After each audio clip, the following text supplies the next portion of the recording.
You're listening to the Real Estate Runway Podcast, powered by QUATTRO Capital, where we are all about alternative business and investment strategies to help you amplify life and maximize wealth. Here's your host, the recovering engineer turned multifamily investor, Chad Sutton. All right, friends, we have Nick Prefontaine on the episode today. Nick has been through a life-altering situation way back when he had a snowboarding accident.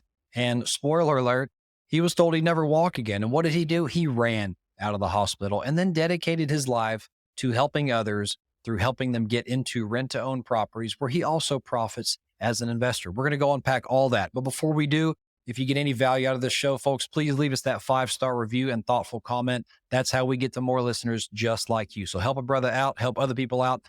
Leave us that review. Go like us on YouTube. All those things are great. Check it out. We're actually on all the socials for the QUATTRO Capital company, Team QUATTRO Capital, one word, no special characters. And guess what? We're actually on TikTok now at Real Estate Runway Podcast. So check us out there as well as on YouTube at Real Estate Runway Podcast. If you want to apply to be on the show, visit us at thequattroway.com/podcast. We'd love to have you. And without further ado, let's get right into the episode, folks. All right. Real Estate Runway family, welcome to another episode of the Real Estate Runway Podcast. I'm your host, Chad Sutton. We are powered by QUATTRO Capital right behind me. I never know if I'm going to point in the right direction. But anyway, here we are in the mirror. So we have with us today Nick Prefontaine on the show. Nick has been so patient and been rescheduled a couple of times on the show, but we're finally here and we're going to do this up big today. So Nick, welcome to the show. How you doing, brother? Super excited to be here, Chad. So Nick, before we get into it, you have an amazing story, and I really want to hear a little bit about what made you into who you are today, some of the trials you went through before getting into the real estate world. So would you mind just telling us a little bit about yourself and walking that path with us so we can understand who Nick is and what you've overcome in life? Sure. So it all goes back to a fateful day when I was only 14 years old. I was at ski club with my friends. And on the way to the mountain, I had really realized, because my friends and I brought all of our gear on the bus to get ready so we wouldn't miss a precious moment once we got to the mountain. So getting ready, I realized that I forgot one thing that day, and that was my helmet. I didn't think anything was going to happen. Nothing ever did happen, so I'd be all right. We got to the mountain and headed straight for the top. And on the show ride up, we noticed that it was very icy because it had been raining. So people were waving out everywhere. However, Chad, it wasn't our first go around on the slopes. We knew what we were doing. So if anything, I think it excited me. I got to the top, buckled into my snowboard, and headed right towards the biggest jump in the terrain park with all my speed. And going out to that jump, I caught the edge of my snowboard, which threw me off balance. And that was the last thing that I remember. I was told that I landed on my head and I wasn't wearing a helmet. And the doctors told my parents that I probably wouldn't walk, talk, or eat again on my own. A few interesting things about the actual accident was that the only protection, because I didn't have a helmet on, was my goggles that I had on. And I wore some pretty big goggles, thick goggles at the time. And they really cushion my blow. That was the only thing that was between me and my head and the mountain. And I was told that after the initial impact, with each subsequent hit, because I kept hitting my head as I rolled down the mountain, my goggles mysteriously moved to cushion each blow. Then when they wanted to life flight me, but they weren't able to because it was too windy. Out of the team of paramedics, there was only one who could intubate right on the spot, and I needed that to be able to breathe. And fortunately for me, he was one of the paramedics that showed up to the mountain that day. And then when I got to the hospital, this is the third thing that I always talk about. The doctors came in to share the prognosis and the news. And as I'm sure you and your listeners can imagine, at the beginning, it wasn't like on the upswing. It wasn't more positive than more positive. It was, if anything, it was more negative and more negative. So each time they came in to share the not so good news, my parents stopped them. And they said, no, not in front of him, because they realized that even though I was out, even though I was in a coma and couldn't communicate with anyone, I was still taking in information. So they made the doctors step outside and share the information out there that, look, it's not looking good. He's probably not going to be able to walk, talk, or eat again. Then after a month, I was transported to a rehab hospital in Boston. And that's where I began my journey of having to learn how to walk, talk, and eat again. And I had to learn how to do everything all over again. Literally, people don't realize this. Everything. Take a shower, take care of myself. It's not so glamorous, but go to the bathroom. I had to relearn all of that. It was like I was starting over and I was a 14-year-old baby, I guess you could say. And then early on in my recovery, I heard my family and my parents talking that their goal was for me to make a full recovery. That was everyone. We were all shooting for that. And I heard in my head, Chad, that no, you're going to run out of the hospital. So that became our common goal, for me to run out of the hospital. And we had like weekly meetings to keep everyone pulling in the same direction and like status updates.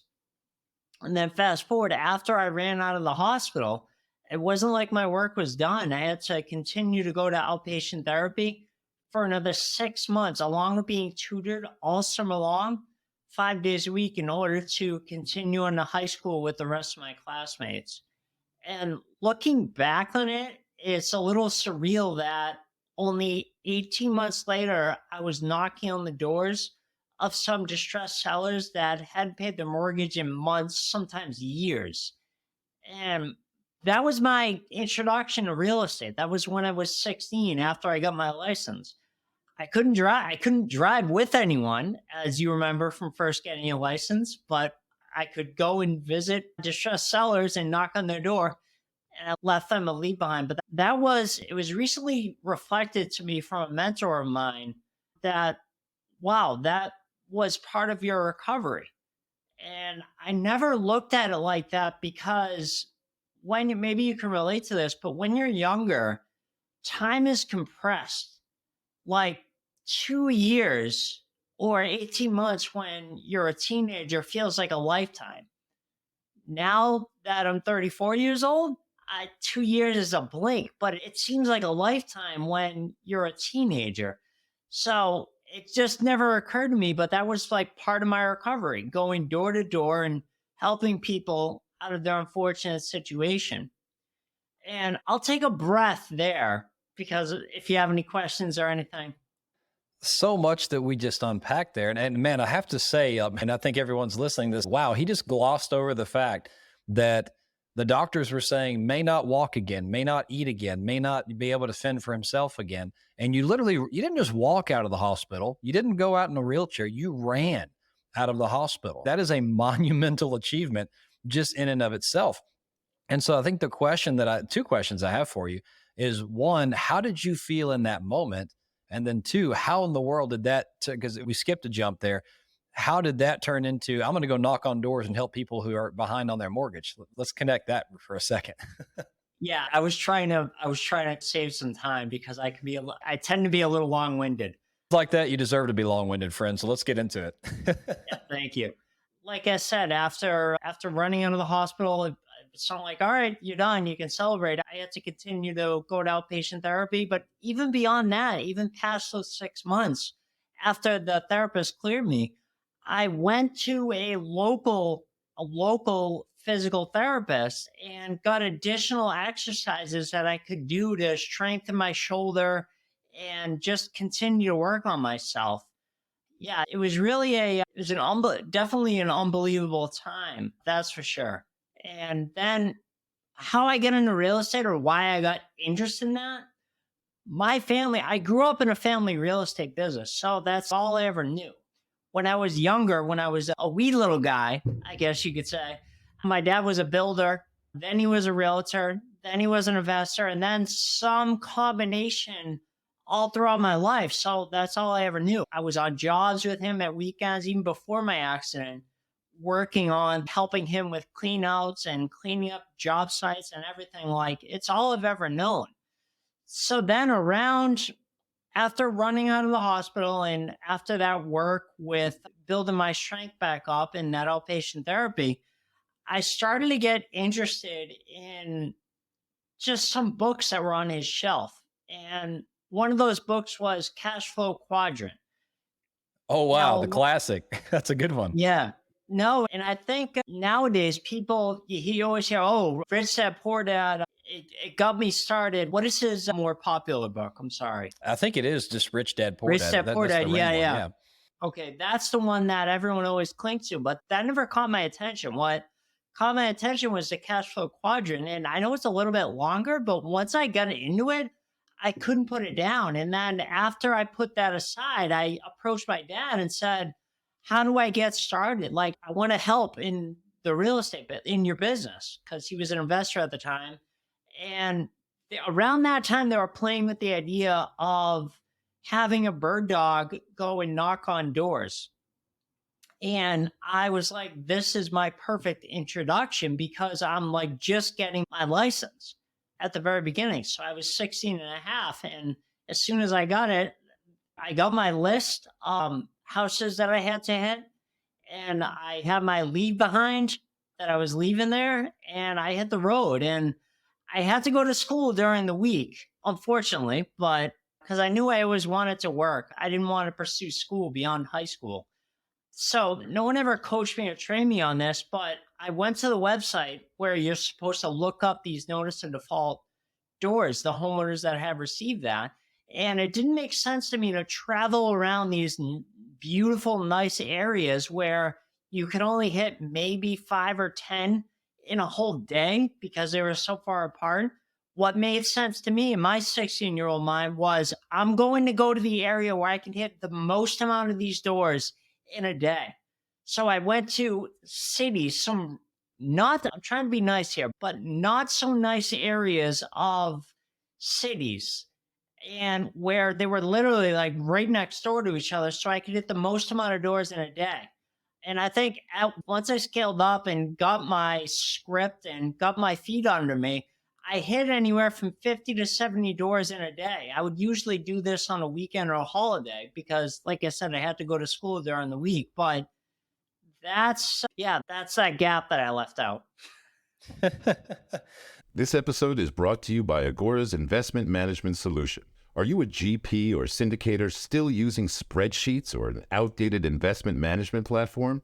Advance to Agora, the next step in investment management evolution. Agora's customers raise capital 40% faster and reduce operational expenses by 25%. With Agora, you can collect commitments faster, raise more capital by creating beautifully designed data rooms, public brochures, and automated subscription flows. Manage all your investor relationships efficiently with the most advanced investor CRM on the market. Delight your investors with a beautifully designed investor portal, which is fully customized to fit your brand and integrates seamlessly into your website. Distribute payments in a click directly from the platform and automatically generate and send all the reports and statements your investors need. Agora is suited for all types and all sizes of GPs or syndicators, starting with an affordable $5.99 a month subscription plan. Click the link in the description to book a live demo and learn what Agora can do for your business. Agora, better investment management. That's pretty incredible, Nick. So let's progress into this a little bit. And so it sounds, and by the way, we have that in common. I also come from a long line of real estate investors that didn't know any better. I actually worked on them. I was actually swinging hammers as a kid. Had no idea my family owned them. I didn't find that out till later, but pretty funny stuff.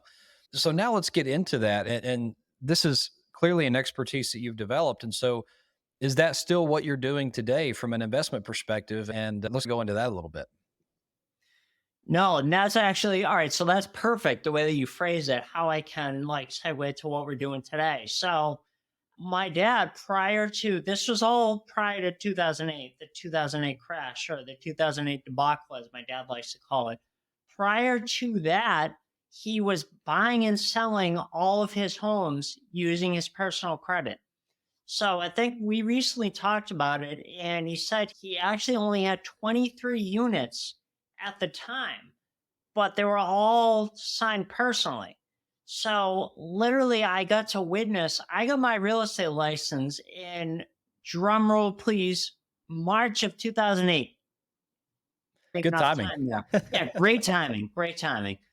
However, what it taught me, I got to learn, I didn't know any better. So all these older agents or more experienced agents were, oh my God, times aren't what they used to be. And I didn't know any better. So I was able to help buyers and help sellers in that environment. If you fast forward a little bit, my dad asked me hey, could I help him with the marketing of some of these properties? So I get excited. So before the crash, he was signing personally for all these investment properties. Then after the crash, I got to witness from 2008 to 2012. My dad and I worked in the same office. We were both doing different things. I was a realtor at the time, and he was doing some speaking for network marketing companies, for direct sale companies. And I got to witness, Chad, the creditors and the lenders calling him and hounding him every day. He would get in the office and he would deal with their calls, and they would harass him. And his response was, hey, it's not my fault that the market crashed, because he personally guaranteed all these loans and all this debt. So then he actually made a decision that he was going to get back into real estate in 2013. And it started entering his mind. And he said, if I'm going to do it, there are going to be new rules and new guidelines behind what I'm doing here. So that's how our whole business developed. That's how our whole business started. And so we're buying and selling property now. It used to be only in our local market, but now it's with our associates all over the country. We're buying and selling them creatively. So with a lease option or a rent, we'll buy it on a rent to own. We'll close on it and buy it subject to someone's existing loan. If someone doesn't have any debt on the property, we can actually close on it and pay them a premium and make principal only payments. Those are just a few ways. However we are buying them, we are always selling them on a rent to own to our rent to own buyers. And there's only a small percentage of the market, roughly 20%, who can walk into a bank and get a loan today. So in that other 80%, they're not all good. However, there's a large portion of that 80% that make good incomes. They have great jobs and they have money saved for the down payment. They just can't, for whatever reason, walk into a bank and get a loan. So we're getting them into these homes with a down payment, of course. It does require a down payment, anywhere from 3 to 10%. Getting them during the process connected with credit enhancement, that's going to get back to us all and let us know how long it's going to be until they're mortgage ready. And then we're just making sure that we give them enough time with the lease to become mortgage ready. That's all. And there are a lot of investors out there, you can probably appreciate this, Chad, that will stick a buyer in a rent-to-own house with no plan to get them to the finish line and just say, yeah, if they fail or when they fail, I'll just do it again and collect another down payment from a buyer. We really believe in an altruistic, I guess you could call it, business model where we want them to succeed. And we're seeing a lot of our buyers succeed. Probably 80 to 90% of our buyers, we're seeing them get to the finish line and cross the finish line and get their own loan, which is pretty satisfying. And that's because of the process that we're putting them through and the pacing that we're putting them through, that we're going to treat them like they're a homeowner. The only difference is they don't have their end loan yet. Just one of the things. Their monthly payment doesn't go towards their down payment. It's just a rental payment. Just like basic things about our program. So again, I will take another breath and see if you have any questions. Yeah, that's fantastic. And so what you're really doing is it's a truly rent to own situation where you're not only providing a great rental property for these residents to live in, but also the coaching, basically what they need to get themselves purchase ready, which is where you then make a profit on the back end. So clarify for me, because I missed this part on the front end. How do you acquire the homes in the first place today? I think your dad didn't want to do it with personally guaranteed debt anymore. So how do you come across the property in the first place and then put these residents into it? Or do they already live there and you're helping them recover from being delinquent on their current mortgage? Oh, no, that can't happen. No, definitely not. We're not buying homes with people that want to stay in that. Yeah, no, that wouldn't work for anyone. The how we're typically buying these homes is, or finding them rather, is homes that have had trouble selling on the open market, the conventional market for with a realtor.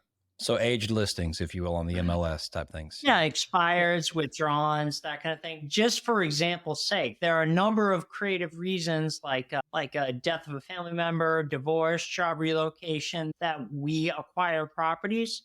Marketing is one of the other things, but generally speaking, it's homes that have had trouble selling on the open market. Fantastic. And so what's the process to actually acquire that building? You find it, right? So you have the withdrawn or expired Yeah. MLS listings, to use the terminology correctly. And then how do you go about acquiring them? Do you pull in investors to acquire them, use your own money, obtain temporary debt to do so on a non-recourse basis? Like, how do you actually acquire the property to then put the renter in and get them ready to rent to own, if you will? Sure. All the deals that we do are done with little or nothing down. When you just have to ask people. And I know listeners and like the general public out there would say, who would ever do that? I would never do. You're not in a situation where it would lend itself to. So you wouldn't be a candidate, but there are plenty of people out there that just don't want to deal with the house anymore. And it's totally, we base every deal on the seller's situation, and we talk it through with them and we decide which solution best fits for them. There's a number of different ways you buy. As I mentioned, a rent to own agreement, we'll close on the property subject to, we'll buy with owner financing, or some combination of the two. But it's all based on the seller's situation and how whatever solution fits them best. Yeah, that's perfect. So really what you're saying is you go after a myriad of expired and withdrawn listings. You go after creative deal structures in that ideally you're minimizing capital on the front end, but then you are taking possession of that property. You're finding through probably some proprietary system or funnel, somehow you're finding a qualified or pre-qualified homeowner who can truly succeed in a rent to own situation, coaching them through that. And then ultimately you complete your investment when you sell that home to them on an option basis. And then you've both done a good thing and made a profit at the same time, doing good while doing exactly. well. That was a good 10,000 foot view. You did a good recap on that. The reason it's an altruistic business model is, would we make a little bit more money if the buyer defaults? In a lot of cases, yes, because we put it on the market and be able to sell it at a higher price. However, if they just close and get their own loan, then everyone's happy. We're happy. We have a happy buyer that we just helped get into the home. They closed, their name officially moves to title. And we have a happy seller. They're happy. The house is out of their name. That's just on that small example, like a sandwich. We call it a sandwich lease option. Yeah, I love that. I love that. And we have a saying here at Quattro, there's doing good and doing well. You don't have to do well at others' expense. You can do well while you're doing good, and doing good is helping those who may not quite be able to qualify for a conventional mortgage yet, but you put them in a situation where you're willing to sell them the deal and eventually they get there. So I think last question I have on this, Nick, but it's a big one. You obviously have to have a good, just like you have to have a lead list for the product you're buying, you have to somehow have a way to find and vet pre-qualified buyers who A, are interested in rent to own, B, you can coach to get to the point to where they're ready to get a conventional loan and also be a good resident. So that's a three-pronged person you're looking for. How do you find that person? Yeah, that's a great question. That's actually what I've developed from doing these. And first it was, my dad asked me, can you help market all these properties that I'm getting on terms?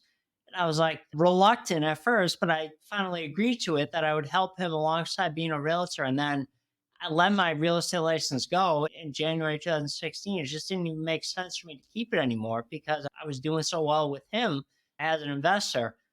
And during that process of working over the years, we had a lot of buyer defaults, I guess, if you will. And that's because we didn't have any system to get these buyers to the finish line. So one of the things is through a lot of trial and error. I'm not saying we're perfect by any means. However, because of all our mistakes, we know what you have, the pacing that you have to put the buyer through, that you have to take a down payment. If you don't take a down payment, every time it has not worked for us, every single time. So we learn through trial and error, and now our associates that we coach to do this all over the country benefit from that system. It's the buyer process that we'd like to put all of our buyers through to make sure they get to the finish line. Now, does it work 100% of the time? No. And I'm not going to sit up here and pretend it does. However, barring a life event, we're seeing our buyers cash these out and walk into equity $60,000 to $80,000 on average. Because, yeah, we benefit, or we see it, that everyone benefits when they're able to close and get their own loans. So we'd like to leave a little bit of meat on the bone, if you will, and not inflate the price too high. That's amazing. I love the model, Nick. Again, doing good while doing well. Friend, before we get out of here, I've got to ask you 4 Quattro questions to just get a little bit more into who you are as a person. Are you ready? I'm ready. All right. First one, what is your superpower and how does it benefit you in life or business? So my superpower is the fact that, and this is actually the direction that I've gone in now, 100% with my speaking, my motivational speaking, and launching my company, Common Goal, is to help people that are going through a trauma, life crisis, or tragedy, help them get through it, because that's the first thing that has to happen whenever someone's going through a trauma, is to get through it and then get through the other side. And that's where the limitless potential lies. So I think that's my superpower. I've always been unconsciously drawn to people that are in the midst of their own trauma. And whenever anyone's going through something, if anyone knows me, it's, oh, you got to talk to Nick. And now it's just, I don't know, I'm like brimming with excitement. I've created a business around that whole premise. And now I'm speaking and sharing my story with others who can benefit from my message. I love that, Nick. And so let's go to the other side of the coin for a second. What's your biggest failure to date, and what did you learn from it? Again, could be life or business. Let me see. I always like to answer these questions in the way I see them. I don't look at anything as a failure. They're all learning experiences, because failure only happens if I stop. And because I keep going, I don't think I've ever experienced that. Yeah, that's fair. And so basically you're saying, well, I don't fail, I learn. And you only fail if you stop. That's a great one. That's great. And the next question, you have a free gift for the audience. I'd love you to tell us about what that is and where we can find it. Sure. So myself, my dad, and my brother-in-law are co-authors of the New Rules of Real Estate Investing, which is 24 leading experts, share their take and their niche of what they're doing. So for your listeners, I'd love to give that away. And when I say give away, we're going to mail them. We cover the shipping and everything. If they go to wickedsmartbooks.com/Chad, and we'll get the free book out to them. Like I said, we'll cover the shipping. We're not going to hit them up for shipping. Yeah, folks. And as usual, just scroll down and whatever you're listening to this on, and this will be right in the show notes for your clicking pleasure. And last question, Nick, before we let you go, how do people reach out and get in touch with you? Should they want to just connect with you, talk more about your amazing story, or find a way you can help each other? Sure. I can go a couple different directions on this. If they go to our website, smartrealestatecoach.com, they can get registered for the free masterclass that we have. And I believe at last count, that was just 20 or 30 minutes. And it really lets them learn all about our trademark 3 payday system, and also how we buy and sell on terms. And then if there's anyone out there who's like going through a trauma or a life crisis or anything like that, they can go to my website, which is nickprefontaine.com/step. And there they can download the STEP system for free. And that's what I use to not only make a full recovery, but run out of the hospital. STEP is an acronym: support, trust, energy, and persistence. So in that ebook, I go into detail on each of those and how they can identify their support, trust, energy, and persistence and take the next step in their lives. Very good, Nick. Thank you for coming on the show. This has been an incredible story, so motivating. I still can't believe you ran out of the hospital, man. That's just amazing. And then further, you devoted your life to investing in real estate in a way that does good for people while doing well for yourself and your family. So thank you for coming on the show. Look forward to having you next time. Awesome. Thanks for having me, Chad. Want to generate higher return and drive alpha for your commercial real estate firm? Now you can with Lobby CRE by 30 Capital. Lobby CRE is an asset management platform designed to manage and optimize cash flow for faster returns and more visibility into performance. Shift your strategy with the market, not because of it. Identify opportunities and mitigate risk now rather than later, and save more than 8 hours per week through automation. Click the link in the show notes to learn more and book a demo. Wow, folks, I'm jazzed up after that one. That was an incredible episode, listening to Nick and his story and how he's dedicated his life to finding investment property where the sellers are in trouble, putting residents in there who are in a good rent-to-own path, coaching them, helping them qualify for a perm loan, and making money on the back end. Everybody wins. This is how we do good while doing well in the world, folks. So thanks for listening today. If you got any value out of this show, please leave us that 5-star review and thoughtful comment. That's how we reach more people just like you. So share the wealth, spread the wealth, leave us that review, and or like us on YouTube at Real Estate Runway Podcast. We're also on TikTok if you're into swiping things, at Real Estate Runway Podcast. Sorry, I'm old. I don't do TikTok, but my team does. So check us out there. Love to see it. And all of our social medias are Team Quattro Capital, one word, no special characters for the Quattro team. Or just visit us at thequattroway.com. Click on any of those social media icons, and we'd love to see you there. Now, this has been another episode of the Real Estate Runway Podcast. Until next time, folks, over and out. See you then. We hope this episode was insightful and brought value to your day. If so, please be awesome and leave us a 5-star review. Find out how Team Quattro can help you at thequattroway.com. Until next time, this is the Real Estate Runway Podcast.